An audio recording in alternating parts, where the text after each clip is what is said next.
All right, good afternoon, Bulldogs. I am going to read to you next to my chicken coop. These are my chickens. There's another one, but she is in the house. Maybe she's laying an egg. I don't know. I forgot to mention the other day that the book that I am continuing, The Return of Rex and Ethel, is kind of a sad book. And some books are sad, and that's okay, because sometimes it helps us think about things that might be hard to think about and to talk about. So I'm going to finish the book. If you were with us last time, I lost my page. I'm going to have to find it. I thought I had it. If you were with us last time, you remember that the dogs, Rex and Ethel, were tired and they were kind of getting old and they were sleeping. And I'll read the last line that I read last time.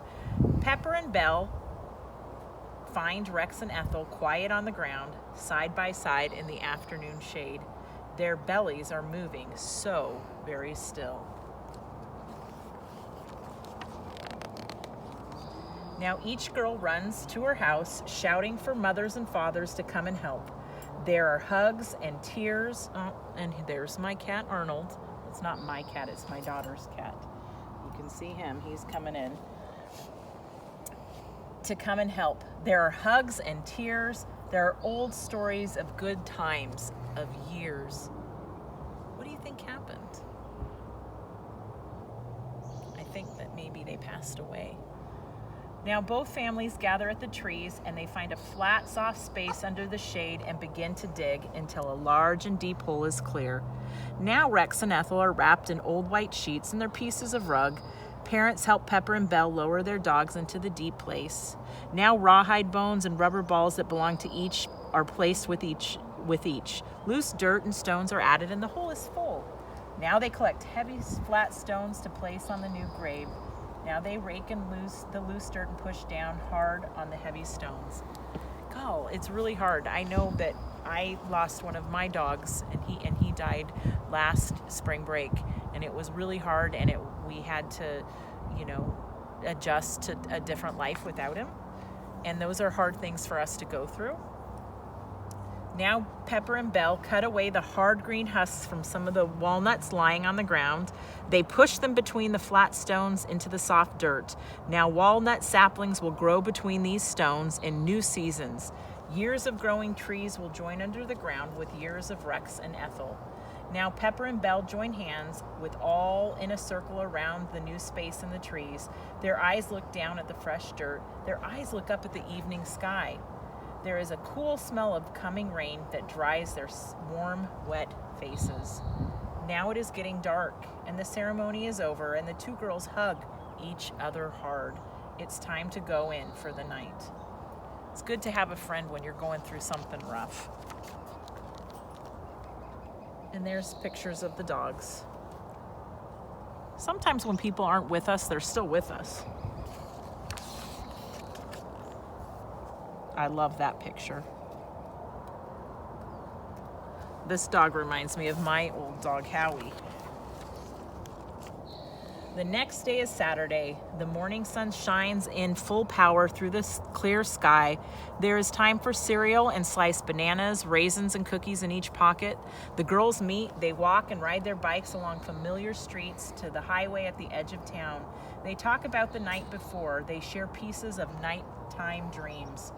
They go past dogs in their houses and yards, panting in the still air of the hot August. They go past cats sliding along the old fences and around bushes below bird feeders. They go past chipmunks zigging into brush piles and under fallen logs. They see squirrels tightrope dancing along high branches to their leafy nests. We have squirrels all over, and my dogs love to chase them. Pepper and Belle see stray dogs running free in the open fields. A groundhog rises onto its hind legs.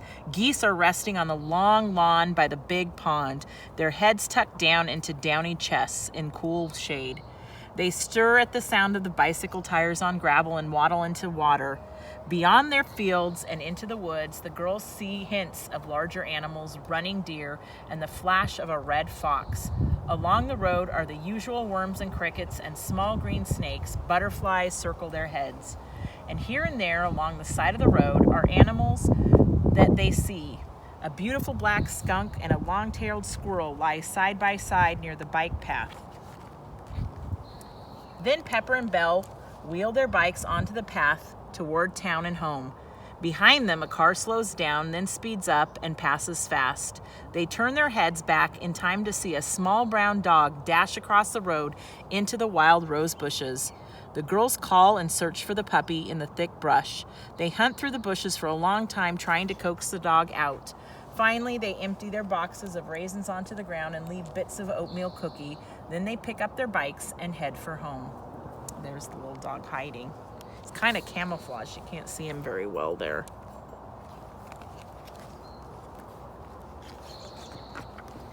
Pepper and Belle go home and get tough work gloves on and set out tools. They break down and move away the last pieces of the wood fence that separated the two dog houses of Rex and Ethel.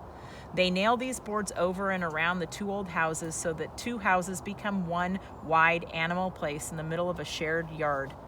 During these last days of August, before the new school term starts, the girls and their friends work on this animal place.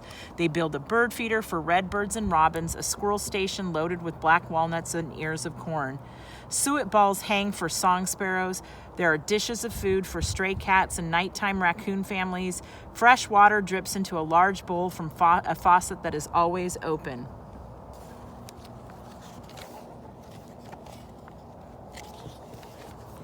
At the back of the yard, the girls cut branches and pile them along the thick brush. The piles will become new homes for rabbits and raccoons.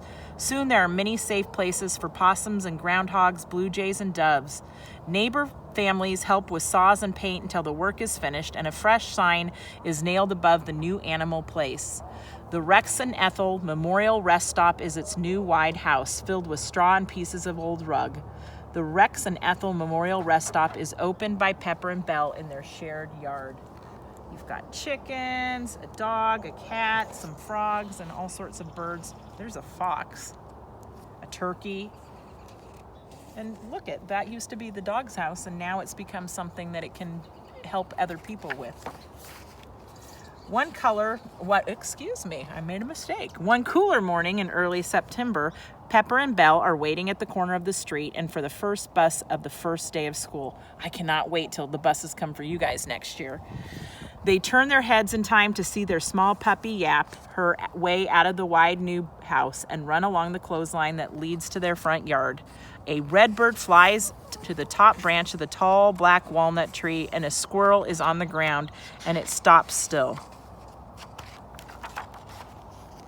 The puppy begins to eat some breakfast food. Red birds fly down to their feeder. Squirrel picks up a wrinkled black walnut and zags to its leafy nest.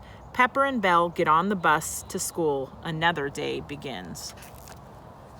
And that's the end of that book. Somebody gave me this book when one of my dogs passed away, and so I like to read it, and it's a good reminder of just sometimes hard things we can make it through, and I hope that you guys are doing that right now.